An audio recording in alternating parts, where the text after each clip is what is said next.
This week, the plan to cut off funding for the president's health care bill heads from the House to the Senate. But does it stand a chance? We are joined now by Kentucky Senator Rand Paul. Welcome. Good morning. Great Good to morning. see you in person. I mean, really, right now we're facing a shutdown or not. What's the plan coming from your end? I mean, what's the alternative here to Obamacare? I think we shouldn't give it a penny. I think it's a disaster, and I think it's going to hurt precisely the people that it intended to help. So I'm against Obamacare from top to bottom, and I won't vote to fund it at all. But can you be against Obamacare and not for a government shutdown?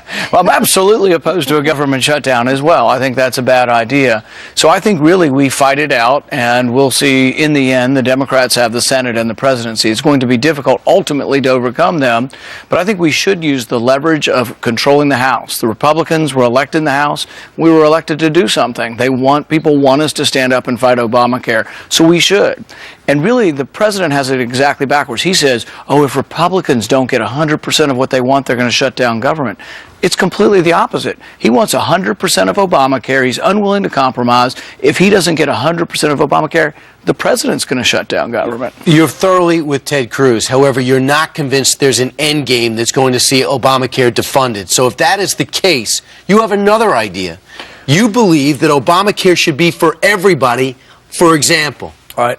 I think Congress should never exempt themselves from a law, but then again, I think John Roberts, he loves Obamacare so much. Supreme Court Justice. He should get it. Right now, he's getting a federal employee subsidy. He's not part of Obamacare. So he makes the rest of America, through, I think, convoluted constitutional logic, he makes us get Obamacare, but he's exempt. So I have an amendment that I will introduce, that we've written up, and we will introduce, that says, all the federal government gets Obamacare, including federal employees, but including John Roberts. It's going to cost you an extra $700 or more per family, and the staffers don't even make as much as senators. They're making minimum salaries. A lot of them do it for the benefits. Yeah, I'm not excited about doing that to staff or the federal employees, but if it's a good idea, if the president thinks Obamacare is a good idea, and if John Roberts thinks that he can twist the Constitution and make Obamacare constitutional, he ought to get it. What about the middle lane here? What if it is not funding Obamacare, or if it is exactly funded, is that a slow road to if eventually having no cash here anyway?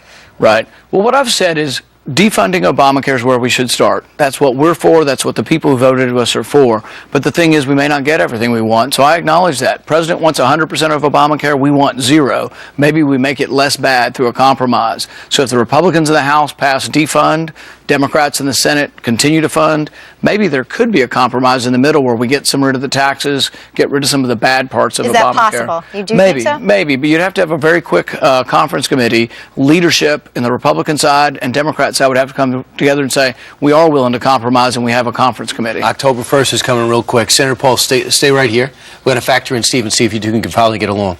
Okay? Back with more Rand Paul and us in 3 minutes.